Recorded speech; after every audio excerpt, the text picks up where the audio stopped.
कक्षा 10 इतिहास का पहला पाठ है यूरोप में राष्ट्रवाद, और आप पढ़ रहे हैं यूरोप में राष्ट्रवाद। इसमें से इन साल सिर्फ ऑब्जेक्ट टाइप क्वेश्चन पूछे जाएंगे।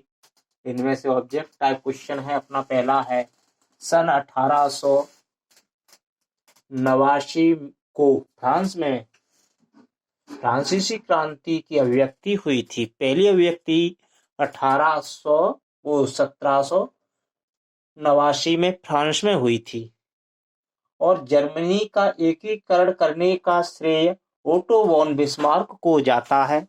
इसने जर्मनी को एकीकरण करने में अपनी मुख्य भूमिका अदा की थी।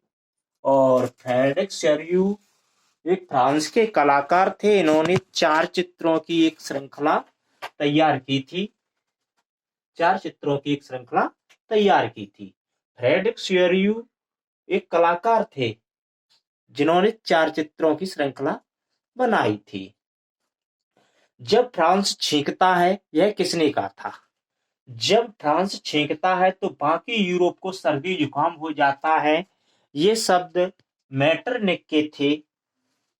मेटरनिक का ऐसा मानना था कि जब फ्रांस छींकता है तो बाकी यूरोप को सर्दी जुकाम हो जाता है। बाल्कन क्षेत्र के निवासियों को स्लाव कहा जाता है। स्लाव किन्हें कहा जाता है?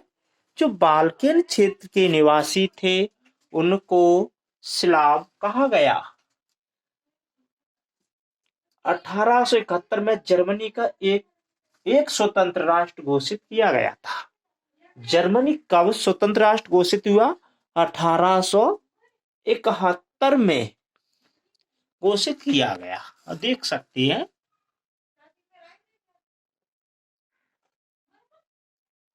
मेटरनिख ने मेसनी की सामाजिक व्यवस्था को सबसे खतरनाक दुश्मन बताया। मेटरनिख ने मेसनी की एक सामाजिक व्यवस्था थी, उसे संसार के लिए या समाज के लिए सबसे खतरनाक माना है। ऑस्ट्रिया का चांसलर मेटरनिख को ही कहा जाता है। इस इतिहास में सबसे ज्यादा भूमिका मेटरनिख की रही है। 1848 में पहले इटली के मध्य क्षेत्र में पोप का शासन था। इटली के बीचों बीच मध्य का क्षेत्र, उसमें पोप का शासन रहा है। शुल्क संघ का संबंध 1834 में जोल्वेराइन से था, और 1815 में नेपोलियन के हार के बाद एक संधि हुई जिसे वियना संधि के नाम से जाना जाता है। इसे वियना संधि कहते हैं। 1804 में नागरिक संहिता को नेपोलियन संहिता भी कहा जाता है। नागरिक संहिता को जो 1804 में हुई थी नागरिक संहिता, उसे नेपोलियन संहिता भी कहा जाता है।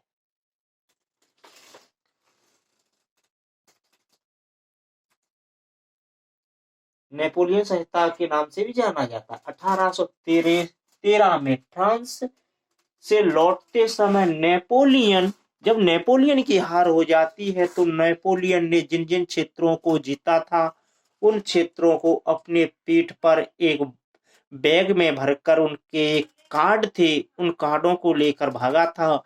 जिसकी पीठ से ये कार्ड गिर रहे हैं वो कार्ड वो क्षेत्र है जिसने उनको जीता था, से डाकिये के रूप में दर्शाया गया है। फ्रेडरिक अर्थशास्त्र के प्रोफेसर थे। फ्रेडरिक थे जो अर्थशास्त्र के प्रोफेसर माने जाते हैं। और यंग यूरोप की स्थापना बर्न में हुई थी। यंग यूरोप और यंग इटली, इसकी स्थापना बर्न में मानी गई है। लोकतंत्र वाले जो लोकतंत्र को मानते हैं वो रूढ़वादी विरोधी होते हैं। रूढ़वाद में विश्वास नहीं करते हैं लोकतंत्र वाले। और इसके साथ अभी तो अपने पास बहुत सा है। पार्ट 1 है ये यूरोप में राष्ट्रवाद।